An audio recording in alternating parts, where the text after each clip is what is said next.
السلام علیکم جی، میں ہوں آفرین پری اور آج کے بجٹ کے حوالے سے میں یہ کہنا چاہوں گی کہ عوام کے ساتھ بہت زیادتی ہے. آلریڈی چیزیں اتنی زیادہ ایکسپینسو تھیں، آلریڈی جو بجٹ پہلے ہی بہت ہائی تھا، پبلک اس کو افورڈ نہیں کرتی ہے، آلریڈی نہیں افورڈ کرتی. تو جب آپ اتنا زیادہ انکریز کر دیں گے جو پبلک کی پہنچ سے باہر ہے، تو غریب عوام کیا، مڈل کلاس کیا، مطلب کہ سب عوام تو مر ہی جائے گی. تو میری یہ ریکویسٹ ہے کہ کائنڈلی اس پر غور و فکر کیا جائے، نظر ثانی کی جائے اور اپنی عوام کو اپنے ہاتھوں سے نہ مارا جائے، کیونکہ ہم لوگ انسان ہیں. یا تو پھر آپ کے وسائل اتنے ہوں، اگر آپ اتنا بجٹ دینا چاہتے ہیں تو پھر عوام کے وسائل بھی اتنے ہی بڑھائیں تاکہ وہ اس کو افورڈ کر سکیں.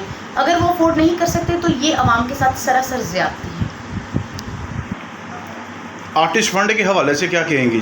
آرٹسٹوں کے فنڈ کے حوالے سے میں یہ کہوں گی کہ جو فنڈ آرٹسٹوں کے لیے مختص کیے گئے ہیں اس کے بارے میں ہمیں تو علم ہی نہیں کہ یہ کتنے فنڈز ہیں، آرٹسٹوں کو کتنے فنڈز جو ہیں وہ الاؤ کیے گئے ہیں اور ان تک تو پہنچتے ہی نہیں. تو آپ سے گزارش ہے کہ کائنڈلی اس چیز کی تصدیق کی جائے اور اس چیز کے اوپر فالو اپ کیا جائے کہ جو فنڈ آ رہے ہیں خواہ وہ آرٹسٹوں کے ہوں، چاہے وہ کسی چیز سے بھی ریلیٹڈ ہوں، کیا وہ صحیح جگہ پہنچ رہے ہیں. ان سب چیزوں کا جو ہے وہ چیک ہونا بے حد ضروری ہے. اس کی وجہ ہے کہ چیک اینڈ بیلنس اگر لائف میں نہ ہو تو ہر چیز خراب ہو جاتی ہے.